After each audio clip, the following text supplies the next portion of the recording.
আসসালামু আলাইকুম। আজ আমি এই ড্রামার পার্ট 3 এক্সপ্লেইন করব। আপনারা যারা আগের পার্ট দেখেননি তারা প্লে লিস্ট অথবা আই বাটন থেকে দেখে আসতে পারেন। তো চলুন শুরু করা যাক।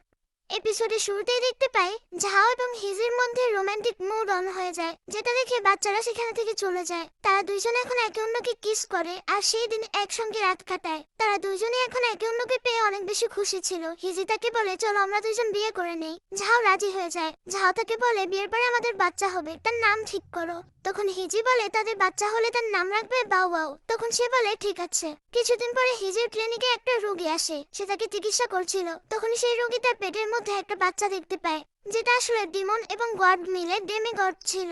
সে এখন তাকে মারার চেষ্টা করে, কিন্তু তখনই সেখানে ঝাও চলে আসে। হিজি বিষয়টা বুঝতে পারে না। হিজি কিছু মেডিসিন নিয়ে আসার জন্য গেলে সে উঠে দাঁড়ায় এবং ঝাওকে শাস্তি দিতে শুরু করে। এটা আসলে হেভেনলি দাও ছিল যে এই লোকের ভেতরে ঢুকেছিল। এখন সে ঝাওকে শাসায় আর বলে তার সাহস কিভাবে হলো একটা ডিমনের সঙ্গে রাত কাটানোর। সেই মেয়েটির ভেতরে এখন বাচ্চা চলে এসেছে। সে নিজে একটা ডিমন এবং সে যদি আবার ডেমিগডের জন্ম দেয় তাহলে পৃথিবীতে বিপর্যয় নেমে আসবে। হিজি প্রেগন্যান্ট এটা শোনার পরে তো ঝাও অনেক খুশি হয়ে যায় আর অনেক অবাকও। দাও তাকে বলে তারা দুজন একসঙ্গে বাঁচতে পারবে না, অবশ্যই তার ওই বাচ্চাকে মেরে ফেলতে হবে, নয়তো সে হিজিকে মেরে ফেলবে। এটা বলার পরে সেখানে হিজি আসলে লোকটা আবারও জ্ঞান হারিয়ে পড়ে যায়। সে তাকে চিকিৎসা দেওয়ার পরে লোকটা সেখানে থেকে চলে যায়। গভীর রাতে ঝাও একা বাহিরে বসে রক্তের মাধ্যমে কিছু একটা করছিল।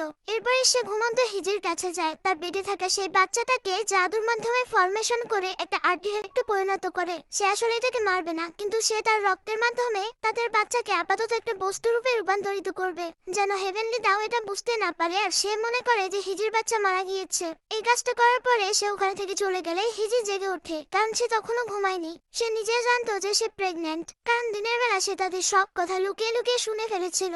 এখন সে নিজের হাতের পালস চেক করে আর দেখতে পায় তার বাচ্চাটা নেই। তখনই তার হার্টের ভেতরে থাকা সেই ডিমন তার উপরে হাবি হয়ে যায় আর তাকে এটা ওটা বোঝাতে থাকে। সে বলতে থাকে ঝাওকে সে এত ভালোবাসলো আর সেই কিনা তার বাচ্চাকে মেরে ফেললো। আজকে সে নিজের স্বার্থের জন্য তাদের বাচ্চাকে মেরেছে, কালকে সে তাকেও মেরে দেবে। সে এখন তার উপরে হাবি হওয়ার চেষ্টা করে আর তাকে বলতে থাকে আমাকে সাহায্য করতে দাও, আমি ওই গডকে একেবারে মেরে ফেলবো, তোমার পথের কাঁটা সরিয়ে ফেলবো। কিন্তু হিজি বলছিল এর পিছনে নিশ্চয়ই তার কোনো সমস্যা আছে, সে তো আমার কোনো ক্ষতি করেনি, পরবর্তীতে আমরা আবারও বাচ্চা নিতে পারবো। কিন্তু তারপরে ওই ডিমন যখন তার ঘাড়ের উপরে চেপে বসে তখন সে নিজের হার্টের ভেতরে জোরে জোরে আঘাত করতে থাকে। এরপরে সেই ডিমন আঘাতপ্রাপ্ত হয় আর সে ওখানে জ্ঞান হারিয়ে ফেলে। হিজি কোনো মতে নিজের প্রাণ বাঁচিয়ে বাহিরে ঝাওয়ের কাছে চলে যায়। ঝাও এখানে একটা তরোয়ালকে অনেক বেশি যত্ন নিচ্ছিল। আসলে এটাই ছিল তাদের বাচ্চা বাউ বাউ, যাকে সে একটা তরোয়ালে পরিণত করেছে আর সে বড় হলে মানুষ রূপ নিতে পারবে। সেই তরোয়ালটা হিজিকে দেখে অনেক বেশি খুশি হয়ে যায় আর চারিদিকে ঘুরতে শুরু করে। তবে হিজি জানতো না এটা আসলে তার বাচ্চা। সেই দিন রাতে যখন তারা দুজন শুয়েছিল তখন ঝাও তাকে বলে 1 মাসের জন্য সে একটু দূরে তার পাওয়ার প্র্যাকটিস করতে যাবে, এরপরে সে ফিরে আসবে। হিজিও বলে তার মাউন্টেনে যেতে হবে। এরপরে তারা দুজনে ফিরে এসে একে অন্যকে বিয়ে করবে বলে প্ল্যান করে। পরদিন সকালে হিজি তার প্ল্যান মতো মাউন্টেনে চলে যায়। সেখানে ভেতরে ঢুকে একটা চাকু গরম করে সে নিজের হার্টে আঘাত করতে যাবে, তখন সেই ডিমনটা তাকে এটা করতে দিচ্ছিল না। সে বলছিল যদি তুমি আমার হার্ট বের করে নষ্ট করতে চাও তাহলে তুমিও বাঁচতে পারবে না, তুমিও মারা যাবে আমার সঙ্গে। কিন্তু সে তার কোনো কথাই শোনে না। সে তাকে নিজের ভালোবাসার প্রমাণ দিতে চায়। ঝাড়ের জন্য সে সত্যি সত্যি নিজের বুকের ভেতরে চাকু ঢুকিয়ে দেয়। সেখানে থেকে ডিমন হার্ট বের করে আর এটা আগুনে পুড়িয়ে দেয়। এর ফলে সে ওখানেই জ্ঞান হারিয়ে পড়ে যায়। অন্যদিকে আমরা ঝাওকে দেখতে পাই যে কিনা মাউন্টেনের উপরে উঠে হেভেনলি দাওয়ের সঙ্গে কথা বলছিল। সে তাকে বলছিল সে হিজিকে বিয়ে করতে চায়, তাকে আপন করে নিতে চায়, কিন্তু এটা তো অ্যালাউড না। তাই হেভেনলি দাও বারবার তাকে শাস্তি দিতে থাকে, কিন্তু একবারও ঝাও তার কথা শোনে না। সে বলে হিজিকে পেতে হলে যদি আমার অমরত্ব ত্যাগ করতে হয় আমি তাতেও রাজি। আমি আর গড থাকবো না এবং আপনার নিয়ম অনুসারেও চলবো না। আপনাদের ইমর্টাল হার্ট আমি আপনাকেই ফিরিয়ে দেব। এটা বলেই সে নিজের ভেতরে থাকা ইমর্টাল হার্ট বের করে ফেলে আর এটা সে হেভেনলি দাওকে ফিরিয়ে দেয় এবং বলে আজ থেকে আমি মানুষ এবং আমি তার সঙ্গে সারা জীবন থাকতে চাই, আমাদের মাঝে আর কোনো বাধা রইল না। এটা বলেই সেও ওখানে জ্ঞান হারিয়ে ফেলে। তারা দুইজনই একে অন্যকে পাওয়ার জন্য কত বড় স্যাক্রিফাইস করলো। আর সেই দিন রাতটা তারা দুইজনই জ্ঞান হারানো অবস্থায় কাটিয়ে দেয়। কিছুদিন পরে তারা অল্প কিছুটা সুস্থ হয়ে যায়। ঝাও তখন ফিরে আসে আর হিজিও সেই মাউন্টেন থেকে ফিরে আসে। তারা দুইজনই একে অন্যকে খুশিতে জড়িয়ে ধরে, আর এরপরে সিনে দেখতে পাই তারা দুইজন একে অন্যকে বিয়ে করছে। তারা প্রচন্ড খুশি ছিল, কারণ তারা দুইজনই এখন মানুষ হয়ে গিয়েছে।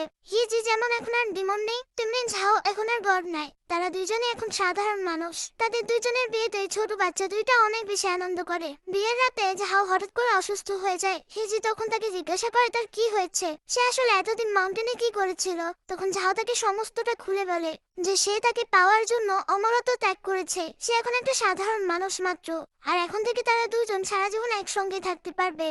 এটা শুনে তো হিজি অনেক বেশি খুশি হয়ে যায়। সে তাকে বলে আমি তোমাকে অনেক ভালোবাসি। এরপরে তাকে জড়িয়ে ধরে আর মনে মনে ভাবতে থাকে সেও যে নিজের ডিমন হার্ট ত্যাগ করেছে, এটা এখন ঝাওকে বলার সময় নাই, তাহলে সে অনেক কষ্ট পাবে। তার থেকে সঠিক সময় বুঝে সে তাকে এটা পরে বলবে। সেই দিন রাতে আমরা গ্রামে একটা মেয়েকে হাঁটতে দেখি, সম্ভবত এটাই ছিল সেই ডিমন মেয়েটি। কিছুদিন পরেই হিজির ভাইয়ের শরীরে একটা কিউট গাছ ওঠে, যেটা নিয়ে সে খেলা করছিল। হিজি যখন সেখানে যায় আর তার হাতে এরকম একটা ছোট চারা গাছ দেখে, তখন তো সে অনেক অবাক হয়ে যায়। আর মানুষের শরীরে এরকম ধরনের তো সে কখনো দেখেনি। সে যখন এটাকে ভালোভাবে চেক করে তখন বুঝতে পারে এই গাছের শেকড় আসলে তার রগের সঙ্গে সংযুক্ত, এমনকি এটা কাটলেও তার ভেতরে থেকে রক্ত বেরোচ্ছে। এমন অদ্ভুত অসুখ তারা এর আগে কখনো দেখেনি। তার ভাই সেখানে জ্ঞান হারিয়ে ফেলে। যখন তারা তাকে ভেতরে নিয়ে যায় তখনই সেখানে গ্রামের অনেক মানুষেরা চলে আসে যাদের একই রকমের সমস্যা ছিল। তাদের শরীরেও ছোট ছোট গাছ এবং ফুল ফুটেছিল। এগুলো দেখে হিজি একটু ঘাবড়ায়, তবে তার হাজবেন্ড তার পাশে ছিল। তারা দুইজন মিলে একসঙ্গে সব মানুষদেরকে চেক করে। যেহেতু এই অসুখ তারা জীবনে প্রথম দেখেছে, তাই এটাকে ভালোভাবে নির্ণয় করা খুবই কঠিন হয়ে যাচ্ছিল। তখন একজন এসে জানায় গ্রামের চিফের ছেলে যে তার বন্ধু জানিয়া শরীরেও এই একই চারা বাসা বেঁধেছে, আর সে পাগলের মতো হয়ে গিয়েছে, সবকিছু জানিয়ে পুড়িয়ে দিচ্ছে। এটা শুনে হিজি সেখানে যেতে চায়, আর যাওয়ার আগে ঝাওকে সে বলে যায় এই গাছগুলো আসলে মানুষের রক্ত খেয়ে বেঁচে আছে, আর এটা অনেক ছোঁয়াচে, তাই এখানে যতগুলো রোগী আছে তারা কেউ যেন বাইরে যেতে না পারে। হিজি দ্রুতই ফিরে আসবে এটা বলেই সে তাকে দায়িত্ব দিয়ে ওখানে থেকে চলে যায়। এদিকে জ্যাংকে দেখতে পাই সে তার গলায় থাকা গাছগুলো টেনে তোলার চেষ্টা করছিল, আর পাগলের মতো হয়ে গিয়েছিল, চারিদিকে আগুন লাগিয়ে দিয়েছিল। হিজি সেখানে যায় এবং ভেতরে গিয়ে জ্যাংকে বাঁচানোর চেষ্টা করে। অন্যদিকে ঝাও এবং বাকি সবাই দেখতে পাই যে চিফের বাড়িতে আগুন লেগেছে। এটা দেখে তো সে হিজিকে বাঁচানোর জন্য দৌড়ে চিফের বাড়িতে চলে যায়। সেখানে সমস্ত ঘরে আগুন লেগেছিল, যেটা দেখে সে মনে করে হিজি ভেতরে আটকে আছে, কিন্তু দরজাও আটকানো ছিল। সে এটা বারবার খোলার চেষ্টা করছিল, কিন্তু আগুনের বিস্ফোরণ হয়। তখন সে একদম কান্না করে ফেলে, কারণ সে মনে করে হিজি হয়তো মারা গিয়েছে। চিৎকার করে হিজিকে ডাকতে থাকে। তখনই পাশে থেকে হিজি বেরিয়ে আসে। সে জাংকে উদ্ধার করেছিল। জাংকে ওখানে ফেলে রেখে সে দৌড়ে ঝাওয়ের কাছে যায়। ঝাওয়ের হাতে ক্ষত দেখে সে কান্না করে ফেলে আর বলতে থাকে তুমি এমনটা কেন করলে। ঝাও তখন তাকে জড়িয়ে ধরে আর কান্না করতে করতে বলে আমি অনেক ভয় পেয়ে গিয়েছিলাম, আমি মনে করেছিলাম তুমি হয়তো আমাকে ছেড়ে চলে গিয়েছো। তখন হিজি তাকে জড়িয়ে ধরে সান্ত্বনা দেয়। জাং যেহেতু জ্ঞান হারিয়েছিল, তারা দুজন মিলে তাকে টেনে নিয়ে যাচ্ছিল। ঝাও তো অনেক বেশি বিরক্ত হয়ে যায়, তাকে লাথি মেরে বসে। তখনই জ্যাং উঠে বসে আর হিজির কাছে জানতে পারে তাদের পুরো গ্রামে ইনফেকশন ছড়িয়ে পড়েছে। জ্যাং তখনও জানতো না যে হিজি এবং ঝাও একে অন্যকে বিয়ে করেছে, তাই সে বারবার ঝাওকে বলছিল হিজিকে টাচ না করতে। মেডিকেলে ফিরে ঝাও দেখতে পায় সেখানে অনেকেই আছে যাদের ইনফেকশন হয়েছে। হিজি তাদেরকে সান্ত্বনা দিয়ে বলে আপাতত তারা যেন এই মেডিসিনের স্যুপ খায়, তারা খুব দ্রুত এটা অ্যান্টিডোট তৈরি করে ফেলবে। এরপর সে এবং ঝাও দিন রাত এক করে না ঘুমিয়ে এটা অ্যান্টিডোট খোঁজার চেষ্টা করে, মেডিকেল বই পড়ার চেষ্টা করে। আর অন্যদিকে সময় যত গড়াচ্ছিল একে একে মানুষেরা মারা যাচ্ছিল, ইনফেকশন আরো ছড়াচ্ছিল। এসব কিছু দেখে ওখানে থেকে মানুষগুলো আরো বেশি ভয় পেয়ে যায়। তারা এখন ওই ফুল উপরে হেলার চেষ্টা করে, যার ফলে সেই লোকটা মারা যায়। হিজি তাদেরকে এত বেশি তাড়াহুড়ো করতে বারণ করে, তাদেরকে আরেকটু সময় দিতে বলে, কিন্তু লোকগুলো তাদের কোনো কথাই শুনছিল না, সেখান থেকে বেরিয়ে যেতে চাইছিল।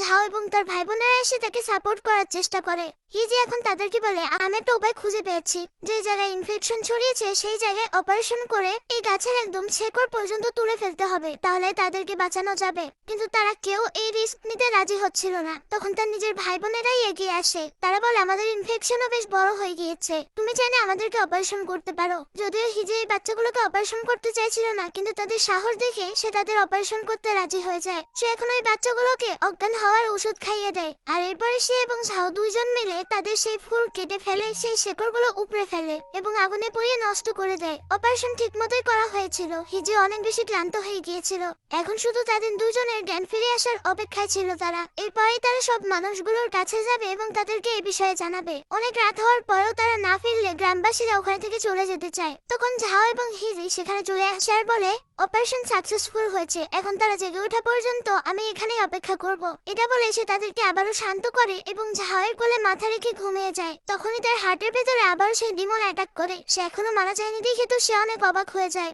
তখন সেই ডিমন তাকে বলে তুমি সেই হার্ট বের করে ভালোই করেছো, এখন আমি ফরবিডেন টেকনিক ব্যবহার করে ডিমন রুট এমন জায়গায় লুকিয়ে রেখেছি তুমি সেটা খুঁজেই পাবে না। এখন তুমি যতবারই হার্ট নষ্ট করো মারা যাও না কেন, প্রত্যেকবারই আমি তোমার সঙ্গেই থেকে যাব। যতক্ষণ না তুমি সেই ডিমন রুট খুঁজে বের করবে ততক্ষণ আমাকে মারা সম্ভব না। এটা বলেই হাসতে থাকে। আর হিজি তাকে বলে এই সবকিছু কি তারই কাজ? তখন সে বলে হ্যাঁ, আমি সবার মধ্যে এই অসুখ ছড়িয়ে দিয়েছি, আর যে ঝাওয়ের জন্য তুমি আমাকে কষ্ট দিয়েছো এখন শুধু দেখতে থাকো আমি তাকে কিভাবে পিস পিস করে কেটে মেরে ফেলি। এটা বলেই সে তার উপরে হাবি হয়ে যায়। ঝাও সহ বাকি সবাই এখন সেখানে ঘুমিয়েছিল। সে এখন ডিমন রূপ ধারণ করে ঝাওয়ের কাছে যায়, তাকে বেঁধে ফেলে। আর এরপর তাকে ঘুম থেকে জাগিয়ে বলে জানো ডিয়ার হাজবেন্ড, আমি এই অসুখের অ্যান্টিডোট খুঁজে বের করেছি। ঝাও তখন বলে কি সেই অ্যান্টিডোট? তখন সে বলে সেই অ্যান্টিডোট হচ্ছে তুমি। এটা বলেই সে তার গলায় কামড় দিয়ে রক্ত খায়। আর তার ভেতরে থাকা হিজি এটা শুনে চিৎকার করতে থাকে আর বলতে থাকে আমাকে ছেড়ে দাও, ঝাওয়ের কোনো ক্ষতি করবে না, তাহলে আমি তোমার সঙ্গেই মারা যাব। কিন্তু এখন তো তাকেই হার্টের ভেতরে আটকানো ছিল। আর সেই ডিমন মেয়েটি সেখানে থেকে সবাইকে জাগিয়ে বলে দেয় তাদের এই অসুখের একমাত্র ওষুধ হচ্ছে ঝাও। ঝাওয়ের রক্ত এবং মাংস খেলে তারা সবাই সুস্থ হয়ে যাবে। এটা বলে সে নিজের হাত দেখায় যেখানে ইনফেকশন হয়েছিল আর ঠিক হয়ে গিয়েছে। ঝাও এবং তারা সবাই এই কথা শুনে অনেক অবাক হয়ে যায়। তখনই সেখানে জাং আসে আর বলতে থাকে হিজি যেই অপারেশন করছে সেটা ফেল হয়ে গিয়েছে, বাচ্চাগুলো মারা গিয়েছে। এটা শুনে তো তারা অনেক ভয় পেয়ে যায় আর ভাবতে থাকে এখন তারা কি করবে। তখন হিজি তাদেরকে বলে ঝাওকে কামড় দিয়ে তার রক্ত মাংস খেতে, তাহলেই তারা সেরে যাবে, এমনকি তারা সবাই অমর হয়ে যাবে। এটা শুনে সবার প্রথমে জাং এগিয়ে যায়। সে তাকে কামড় দিয়ে রক্ত মাংস খাওয়া মাত্রই ইনফেকশন সেরে যায়। এটা দেখে সবাই বিশ্বাস করে। তখনই কিছুক্ষণ আগের ঘটনা দেখানো হয়। আসলে জ্যাং যখন সেই বাচ্চাদের রুমে গিয়েছিল তখন দেখতে পেয়েছিল তারা দুজন বেঁচে গিয়েছে, তারা একদম সুস্থ হয়ে গিয়েছিল, মানে অপারেশনটা আসলে সাকসেসফুল হয়ে গিয়েছিল। কিন্তু তখনই জ্যাংয়ের ভেতরে সেই ডিমন মেয়েটি এসে তাকে কুমন্ত্রণা দিয়েছিল যে সে তাকে অমর করে দেবে, কিন্তু তার জন্য এই বাচ্চাগুলোকে মারতে হবে আর তার প্ল্যান সাকসেসফুল করতে হবে। এটা শুনে সে তার কথা মতো বাচ্চাগুলোকে মেরে দিয়েছিল। এখন সেখানে থাকা সব লোকগুলো নির্দয়ের মতো নিজের প্রাণ বাঁচানোর জন্য ঝাওকে কামড় দিয়ে একে একে ক্ষতবিক্ষত করতে শুরু করে। ঝাও ব্যথায় প্রচন্ড কাতরাচ্ছিল আর চেঁচাচ্ছিল, কিন্তু কেউ তাকে সাহায্য করে না। তারা সবাই এখন সুস্থ হয়ে যায় আর তাকে ক্ষতবিক্ষত করে সেখানে থেকে চলে যায়। ঝাও শুধু হিজিকে একটা কথাই জিজ্ঞাসা করে যে সে তার সঙ্গে এমনটা কেন করলো। হিজি তখন হাসতে হাসতে বলে কারণ আমি হলাম ডিমন, আমার সফট হার্টেড গড। এটা বলেই হাসতে শুরু করে। ঝাও তখন প্রচন্ড কষ্ট পায় আর সেখানেই মারা যায়। আসলে হিজি সেই হার্টের ভেতরে ছটফট করছিল। তখন সেই ডিমন মেয়েটি তাকে বলে এত ভালোবাসো যাকে, তাকে শেষ সময় একটু দেখো তার কি হাল হয়েছে। এটা বলে সে তাকে দেখার সুযোগ করে দেয় আর হিজি তার সজ্ঞানে ফিরে আসে। নিজের ভালোবাসার মানুষকে এত ক্ষতবিক্ষত অবস্থায় দেখে তো সে আর কান্না আটকে রাখতে পারে না। বিশেষ করে এটা তার কারণেই হয়েছে জন্য তো সে অনেক কান্না করতে শুরু করে। নিজের হাত কেটে রক্ত দিয়ে তাকে সারানোর চেষ্টা করে, কিন্তু এতে কোনো কাজই হয় না। তখনই সেখানে হেভেনলি দাও আসে আর তাকে বলে তার কাছে ঝাওয়ের রেখে যাওয়া সেই ইমর্টাল হার্ট আছে, কিন্তু এটা দেওয়ার পরেও তাকে বাঁচানো সম্ভব না কারণ তার শরীরে কোনো মাংস নেই। হিজি তখন তাকে বলে আপনি আমার রক্ত মাংস নেন, কিন্তু তাকে ঠিক করে দিন। হেভেনলি দাও তাকে আবারও ভেবে দেখতে বলে, কিন্তু হিজি এতে রাজি হয়ে যায়। তখন দাও শুধু তাকে এটা বলে এখন তাকে আমি যে ডিমন হার্ট দিচ্ছি এটা যদি পরবর্তীতে আর কখনো নষ্ট হয় সে পরবর্তীতে আর কখনোই জন্ম নিতে পারবে না। এটা বলেই সেই দাও সেখানে থেকে চলে যায় আর হিজি সেই হার্ট ঝাওয়ের ভেতরে ঢুকিয়ে দিয়ে নিজের শরীর ক্ষতবিক্ষত করে মাংস এবং রক্তের বিনিময়ে ঝাওকে পুনরায় জন্ম নেওয়ার সুযোগ করে দিয়েছিল। এটাই ছিল তাদের আগের জীবনের কাহিনী। এখন তারা আবারও প্রেজেন্ট টাইমে ফিরে আসে। যেহেতু আগের জন্মের সবকিছু ঝাও জেনে গিয়েছিল এজন্য সে এখন আর হিজিকে ভুল বোঝে না। তার কাছে ক্লিয়ার হয়ে গিয়েছিল কে আসল দোষী, আর একই সাথে জাঙ্গও সবকিছু জেনে গিয়েছিল। কিন্তু তারপরও তারা এই অসুখ থেকে মুক্ত হওয়ার জন্য ঝাওকে মারার আদেশ দেয় আর ওই সব লোকগুলো তার বুকের ভেতরে চাকু ঢুকিয়ে দেয়। এমন সময় সেখানে বাবা এবং জিয়াও পৌঁছে যায়। তারা এখন এদের দুইজনকে উদ্ধার করে নিয়ে চলে যায়। তখনই হিজির হার্টের ভেতরে আবারও সেই ডিমনটা অ্যাটাক করে। হিজি যেহেতু এখন সবকিছু জেনে গিয়েছে তাই সে বুঝতে পেরেছে এই সবকিছু এই ডিমনেরই কাজ। কিন্তু সেই ডিমন এখন হাসছিল আর বলছিল, আমার ডিমন রুট তুমি খুঁজে না পেলে কখনোই আমাকে ধ্বংস করতে পারবে না। প্রত্যেকবার আমি তোমার সঙ্গেই জন্মগ্রহণ করব, আর কিছুদিনের মধ্যেই যদি আবার আমি তোমার সঙ্গে একীভূত হয়ে যাই, তোমার পুরো শরীর আমি দখল করে নেব। তারপরে কেউ আর আমাকে আটকাতে পারবে না। এটা বলেই হাসতে থাকে। হিজি তখন প্রচন্ড রেগে যায় আর তাকে ছুরি দিয়ে আঘাত করে, কিন্তু তার কিছুই হয় না, কারণ এই ডিমন তারই অংশ ছিল। সে চাইলেও এটাকে কোনোভাবেই সরাতে পারবে না। ডিমনটা শুধু তাকে বলে, যদি তুমি জাহাজের সঙ্গে বেশি দিন থাকতে চাও তাহলে সেই ফ্লাওয়ার স্লেভদের কাছে থেকে দূরে থেকো। এখন সে আবারও তার সজ্ঞানে ফিরে আসে। তখনই সে দৌড়ে জাহাজের কাছে যেতে থাকে, আর যেতে যেতে সে জাহাজের কথা বারবার মনে করছিল। তার জন্য জাহাজকে কতটা কষ্ট পেতে হয়েছে সেই সবকিছু ভাবছিল। যখন সে প্রাসাদে ফিরে যায় তখন দেখতে পায় জাহাজের অবস্থা খুবই খারাপ। তাকে রিকভার হওয়ার জন্য বাথটাবে বসিয়ে রাখা হয়েছে, কিন্তু চারিদিকে তার ছুরি লেগে আছে। হিজি এখন তাদের সবাইকে সেখানে থেকে বেরিয়ে যেতে বলে। তারা চলে যাওয়ার পরে সে এখন একটা একটা করে ছুরি জাহাজের শরীর থেকে বের করছিল, যেগুলো অনেক বিষাক্ত ছিল। সে বুঝতে পারছিল জাহাজের কতটা কষ্ট হচ্ছে। সে তাকে সাপোর্ট দেওয়ার চেষ্টা করে। জাহাজের এখন জ্ঞান ফিরে আসতে সে জানতে পারে হিজির আগে সবকিছু মনে পড়ে গিয়েছে। হিজি এখন এই সবকিছুর জন্য তার কাছে মাফ চায়। ঝাও তার কাছে মাফ চায় তাকে ভুল বোঝার জন্য। তারা দুজনেই এখন একে অন্যকে জড়িয়ে ধরে কান্না করতে শুরু করে। মানে তাদের দুজনের ভেতরকার ভুল বোঝাবুঝি প্রায় এক নিমেষে সবকিছু শেষ হয়ে গেল। এদিকে জেনারেল জিয়াওকে দেখি তাকে রাজদরবারে ডেকেছিল, কারণ রাজার এখন তাকে প্রয়োজন। তিনি তাকে যেতে বলেছেন। তখনই সেখানে বাবাও আসে, আর সে তার জন্য একটা চুলের ফিতা নিয়ে এসেছিল। জিয়াও এটা নিচ্ছে না জন্য সে বলে, তোমার কি এটা পছন্দ না? তখন জিয়াও সেটা নিয়ে নেয় আর বলতে থাকে, না এটা আমার পছন্দ। এটা বলেই তারা দুইজন খুনসুটি শুরু করে দেয়। এখন তাদের দুজনের মধ্যে অনেক ভালো একটা বন্ধুত্ব করে উঠেছিল। এদিকে ঝাও যখন হিজির চুলা ছেড়ে দিচ্ছিল সে তাকে জিজ্ঞাসা করে তার নাম ঝাও কে দিয়েছে। সে বলে, গড হওয়ার আগের কোনো কিছু আমার মনে নেই, আমি জানি না। তখনই হঠাৎ হিজির চোখ লাল হয়ে ওঠে আর সে দেখতে পায় ঝাও তার কোলে শুয়ে আছে এবং সে মারা যাচ্ছে। এটা দেখে সে অনেক ভয় পেয়ে যায় আর ঝাওকে জড়িয়ে ধরে। সে তাকে বলে এক্ষুনি সে কি দেখলো।